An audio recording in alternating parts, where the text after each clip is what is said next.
ক্যালাইডোস্কোপের আয়না চ্যানেলে আপনাদের স্বাগত। আশা করি আপনারা সকলে ভালো আছেন। আমার শরীর এখন একটু ভালো আছে। আজকে আমি একটা জিনিস তৈরি করব, তো সেটাই আমি আপনাদের সঙ্গে শেয়ার করছি। তার জন্য আমি নিয়ে নিয়েছি মেথি দানা। আপনারা দেখতেই পাচ্ছেন মেথি দানা। এটার মধ্যে কালো জিরে আছে, আর এটা হচ্ছে ড্রাই রোজমেরি লিভস। এই যে দেখাচ্ছি আমি, এটা খুব অ্যাভেলেবেল, বাজারে সব জায়গাতেই পাওয়া যায়। এটা ড্রাই রোজমেরি লিভস এবং নারকেল তেল। আজকে আমি মাথার তেল বানাবো, তো আমি কিভাবে করছি সেটা আপনাদেরকে আমি দেখাবো। এবার আমি এর মধ্যে দিয়ে দিচ্ছি 1 চামচ মেথি। 1 চামচ মেথি দিলাম। পরিমাণ মতো কালিঞ্জা দিচ্ছি, ওই ধরে নিন 1 চামচই হবে, মানে পরিমাণটা 1 চামচ। আর তার সঙ্গে আমি দেব রোজমেরি লিভস,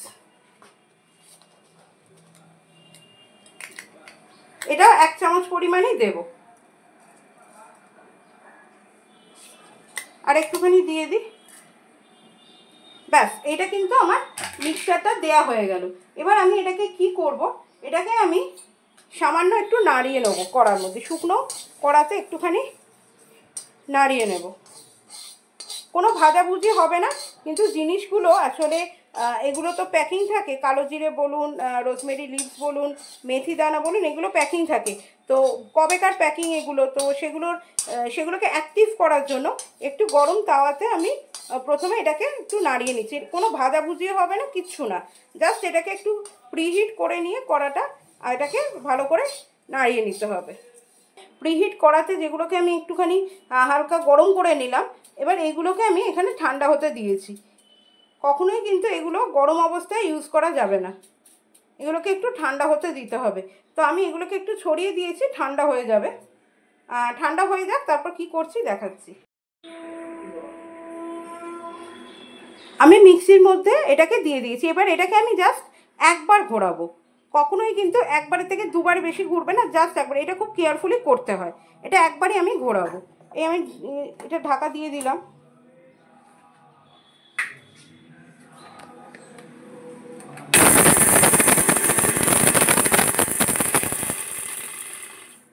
ব্যাস, এই একবার ঘুরিয়ে নিলাম, এটা ক্রাশ হয়ে গেছে। এটা আমি খুলে দেখাচ্ছি। একবার ঘুরিয়েছি, দেখেছেন এই ক্রাশটা কিরকম হয়েছে? হাতে করে দেখাই, কিছু ভেঙেছে কিছু ভাঙেনি, হ্যাঁ এরকম অবস্থায় রয়েছে। তো এটাই আমাদের দরকার। ঠিক আছে, এবার কি করছি দেখাচ্ছি আপনাদের।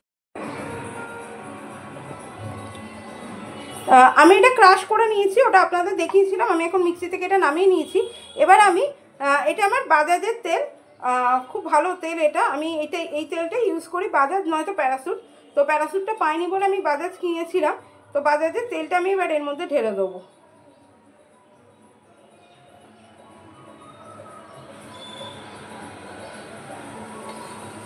এটা আমার 600 গ্রাম তেল ছিল, দরকারই নেই এখন যেটা করতে হবে সেটা হচ্ছে এই সমস্ত দানাগুলো যেটা আমি মিক্সড, মানে এইমাত্র ক্রাশ করলাম, এই ক্রাশের এইটা পুরোটা এর মধ্যে ঢেলে দিতে হবে।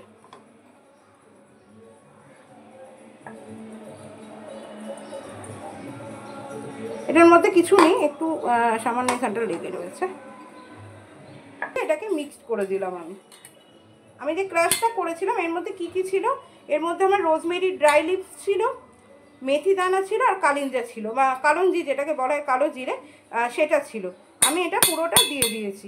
এবারে এটাকে আমি 24 ঘন্টা, মানে এখন সকাল 9টা 9:30 বাজে, কালকে সকাল 9টা 9:30টায় আমি তেলটা তৈরি করব। তেলটার একটা মানে আগে তৈরি করে দিলাম এইটা, মানে তো আমি গতকাল আপনাদেরকে দেখিয়েছিলাম যে আমি এই তেলটা ভিজিয়ে রেখেছিলাম, যে ইনগ্রিডিয়েন্টসগুলো দিই সেটা আমি দেখিয়েছিলাম আপনাদেরকে।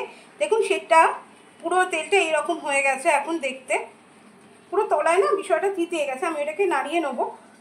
এবার আমি কি এর মধ্যে দেবো সেটা দেখে নিই।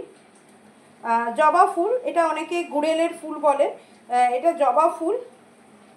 এটা আপনি দিয়েছি আমি avian tablet, vitamin E capsule এটা অ্যাকচুয়ালি, সেটা অনেকেই জানেন, সবাই জানেন আর কি। এটা আমি নিয়েছি ক্যাস্টর অয়েল, সঙ্গে আমি নিয়েছি অ্যালোভেরা, আর এটা আমি নিয়েছি কারি পাতা। একটু বলে নিই, এই অ্যালোভেরা কিন্তু আমার নিজের গাছেরই, আমার একটা ছোট বাগান আছে, তো সেই বাগানেই হয়েছে, আমি সেখান থেকে তুলেছি। এই দুটো আমি কিনিনি, এই দুটো আমার বাগান থেকে আমি নিয়েছি। আর ফুলগুলো আমার কেনা ফুল। তো এবার দেখুন আমি কি করছি। এবার আমি এই ফুলের পাতাগুলো নিয়ে নিলাম, নামিয়ে আমি কি করব, আমি চাটুটা গ্যাসের উপরে বসিয়ে দেবো, দিয়ে ফ্লেমটাকে হাই করে দেবো। ব্যাস, আমার এখন আর কোনো কাজ নেই, এটা হিট হোক, চাটুটা হিট হোক, বেশিক্ষণ সময় লাগবে না। আমি গুড়েলের পাতাগুলো দিয়ে দিলাম। দেখুন গুড়েলের পাতাগুলো দিতে দিতে এই গরমের মধ্যে পড়েছে, একদম সঙ্গে সঙ্গে ইয়ে হয়ে যাচ্ছে। দেখুন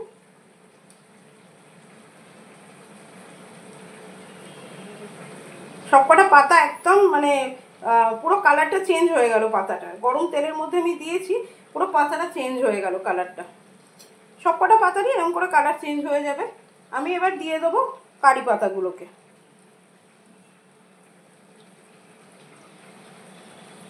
কারি পাতাও দিয়ে দিলাম, দিয়ে এবার আমি একটুখানি জাস্ট এটা এই চামচটা দিয়ে আমি করছিলাম,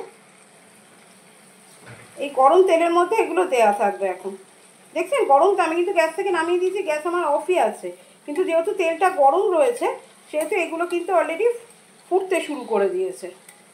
এগুলো কিন্তু সবকটা ধুয়ে কাটা। হ্যাঁ, আমি এবার অ্যালোভেরাগুলো দিয়ে দেবো।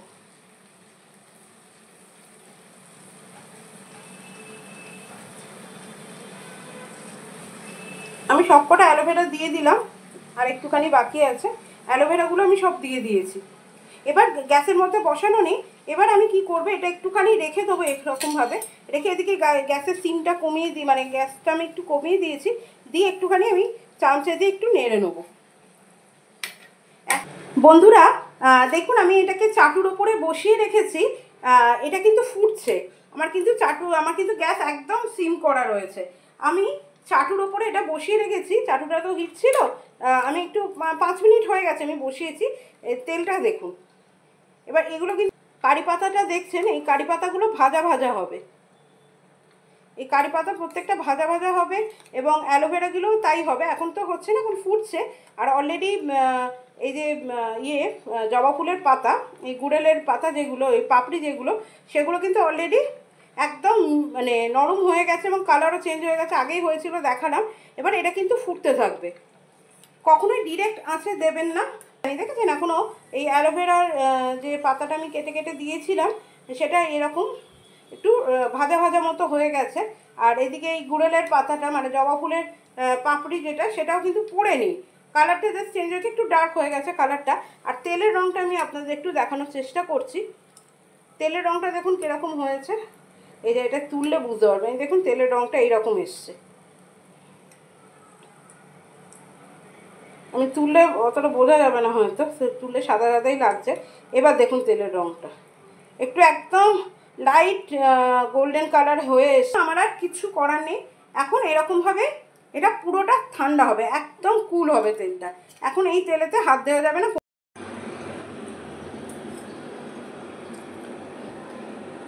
বন্ধুরা এবার আমি এই তেলটা ছেঁকে নিচ্ছি, আমি এই চাটনি আর একটা বাটি নিয়েছি, এবার এইটা দিয়ে আমি ছেঁকে নেবো।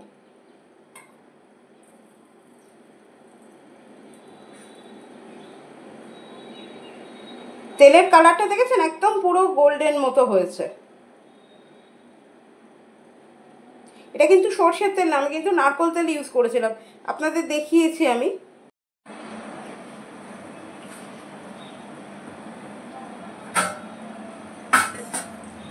বন্ধুরা এই তেলটা আমি ছেঁকে নিয়েছি, ছেঁকে নেওয়ার পর এর সঙ্গে আমি মেশাবো, এই তেলটা কিন্তু হালকা গরমই আছে, এর সঙ্গে আমি মেশাবো ক্যাস্টর অয়েল। আমি সকালবেলা আপনাদের দেখিয়েছিলাম যে আমি কি কি ইনগ্রিডিয়েন্টস রেখেছি। এই 2 চামচ, এই 1.5 চামচ মতো ক্যাস্টর অয়েল মেশাবো। সঙ্গে আরেকটা জিনিস মেশাচ্ছি, সেটা তো আপনাদের দেখিয়েছিলাম, vitamin E capsule.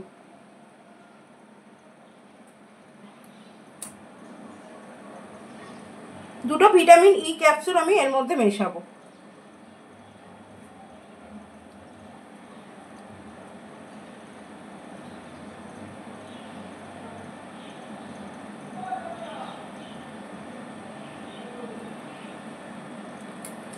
Vitamin E capsule আমি মেশালাম, এই দুটো ট্যাবলেট আমি মিশিয়েছি। মিশিয়ে এবার তেলটা আমি ভালো করে মিক্সড করে নেব। ভিটামিন ই ক্যাপ মানে পাক্কা 3 মাসের তেল, কি 2 মাসের তেল তো কনফার্ম 2 মাসের তেল। আমি এটা রেগুলার ইউজ করি। রেগুলার বলতে আমি বলে দিই এটা অল্টারনেট ডে ইউজ করতে হয়। এটা রেগুলার ইউজ করার মানে কি প্রত্যেক দিন না, অল্টারনেট ডে এটা ইউজ করতে হয়। এবার কেন আমি এটা ইউজ করি বা কেন আমি এটা আপনাদের সঙ্গে শেয়ার করলাম সেটা আমি অবশ্যই জানাবো।